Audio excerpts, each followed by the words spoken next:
Bonjour, bonjour, bienvenue sur le plateau de Batijournal TV. Nous sommes à Artibat, à Rennes, enfin sur Artibat, à Rennes. Et avec mon invité, nous allons parler de l'offre. Comment bien vendre son offre, comment faire attention à sa réputation. On va voir tout ça avec vous, Laurent Deschamps. Bonjour. Bonjour. Vous êtes formateur à l'ARFAB. ARFAB, qu'est-ce que c'est? Donc en fait, c'est une association qui intervient auprès des artisans du bâtiment, qui a comme administrateur des artisans du bâtiment et qui forme environ 1200 stagiaires par an, aussi bien sur du pilotage d'entreprise que sur des formations techniques ou des formations pour obtenir des labels. Voilà, là, donc on va voir comment bien se vendre et comment bien vendre son offre. Première chose, on va parler un peu de ce qui se passe sur Internet aujourd'hui, de la réputation de son entreprise et de la sienne sur Internet.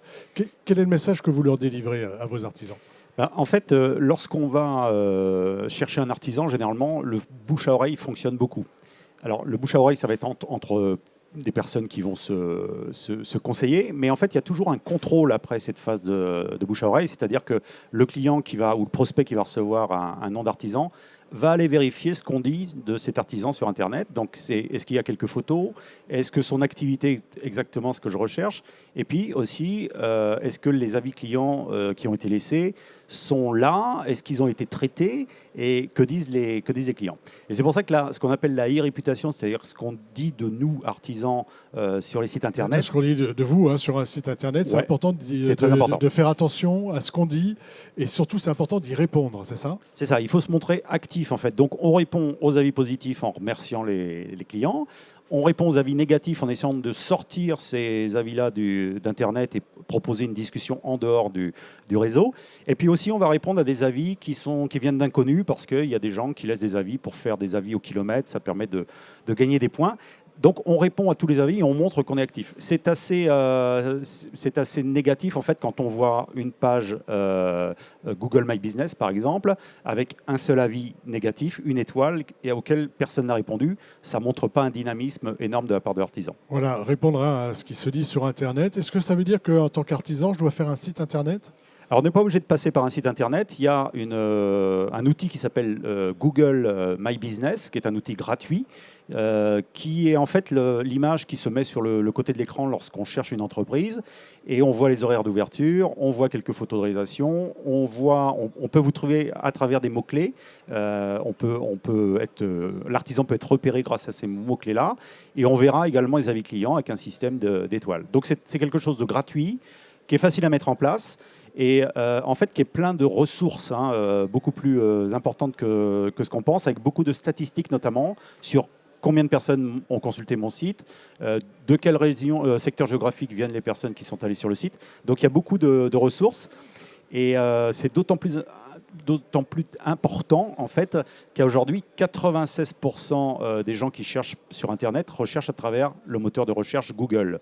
Donc Google My Business est vraiment une clé d'entrée. Oui, c'est une clé d'entrée facile, simple d'accès, plutôt qu'éventuellement d'aller faire un site Internet. Rien n'empêche après de faire le site Internet. Tout à fait. Donc ça c'est la première chose. La réputation, le nouveau bouche à oreille. Oui.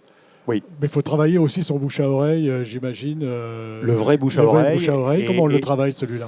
On peut le travailler déjà en faisant un travail de qualité auprès des clients, en demandant des éléments de satisfaction, en proposant aux gens de vous noter à la fin de votre intervention.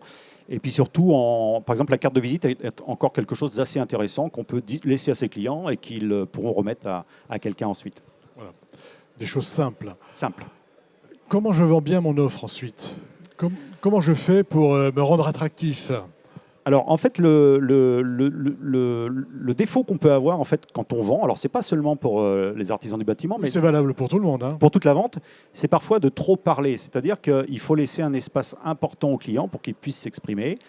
Et en fait, il faut écouter le client et regarder quelles sont ses attentes. Et imaginons par exemple qu'un client soit très sensible à l'écologie, à ces éléments-là. Si on commence à donner son argumentation sans savoir cet élément-là, on risque de vendre un produit sans appuyer sur certains avantages qui seraient déterminants.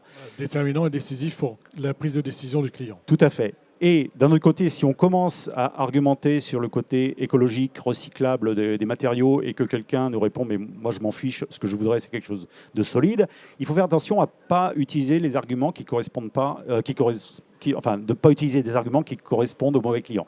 Donc en fait, la seule manière de savoir ce qui intéresse un client, sa typologie, c'est de l'interroger et d'avoir ce qu'on appelle une écoute active, c'est-à-dire d'essayer de capter à travers ce qu'il dit ce qu'il semble essentiel. Donc, une argumentation pour tous les clients, c'est quelque chose qui ne fonctionne pas.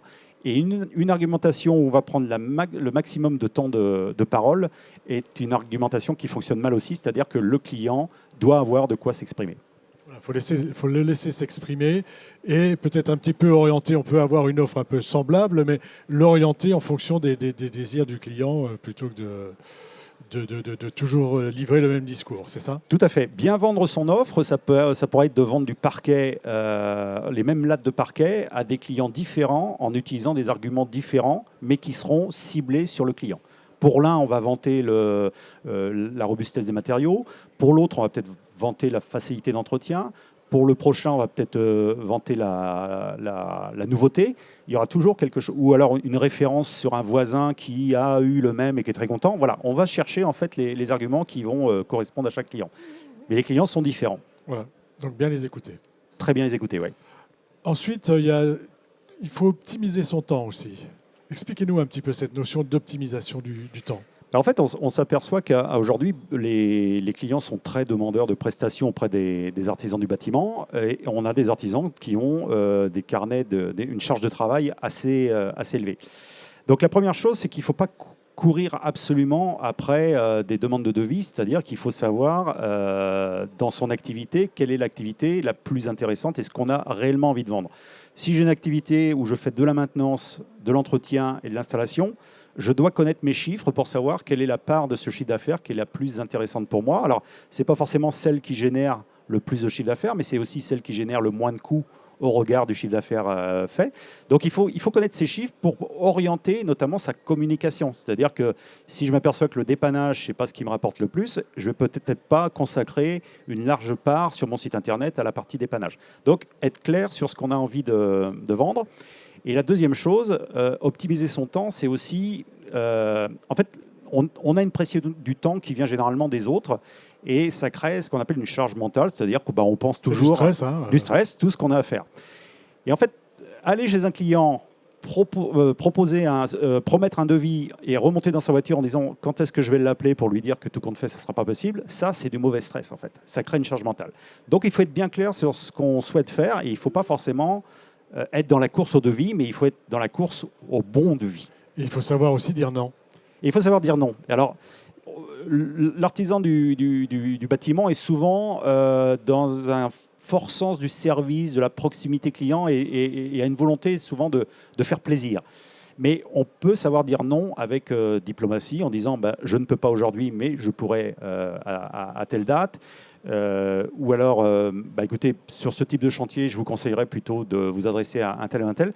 Mais il ne s'agit pas d'accumuler des demandes de devis si à la fin, ça représente une charge et qu'on sait que ça sera difficile à gérer. Difficile à réaliser, parce que dans la gestion du temps, il y a aussi le temps du devis, le temps de la réalisation des travaux. Et pareil, le temps à moi particulier qui veut faire des travaux n'est pas tout à fait le même que celui de l'artisan qui doit faire une commande, qui doit réceptionner le matériel. Comment on explique à son client, comment on vend bien le temps qu'il va falloir attendre? En fait, il y a un réflexe.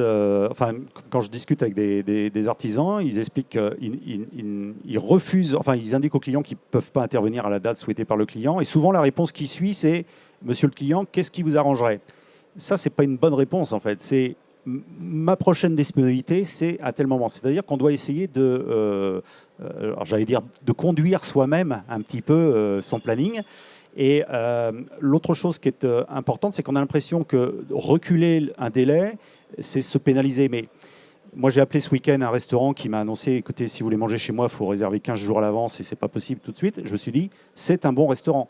Pourquoi un artisan qui annonce des délais à 3 mois ne serait pas perçu comme un bon artisan? Ce n'est pas un artisan qui refuse, mais c'est un artisan qui a un plan de charge élevé et donc qui travaille bien. Voilà, mais au bout des 3 mois, il faut venir quand même. Il ne faut pas redire après, il y aura encore 3 mois de délai. Tout à fait, mais plus vous planifiez à l'avance, plus vous posez des dates fixes dans votre calendrier. Plus vous travaillez sous la pression, plus vos dates, vous serez obligé de les bouger à terme. Donc il faut mieux planifier. Alors il y aura toujours des choses à modifier parce qu'il y aura des problèmes de matériaux, des problèmes de peut-être un autre intervenant qui aura mis plus de temps que prévu. Mais plus on planifie à l'avance, plus on est à l'aise et plus la charge mentale et ce que vous appeliez le stress diminue en fait.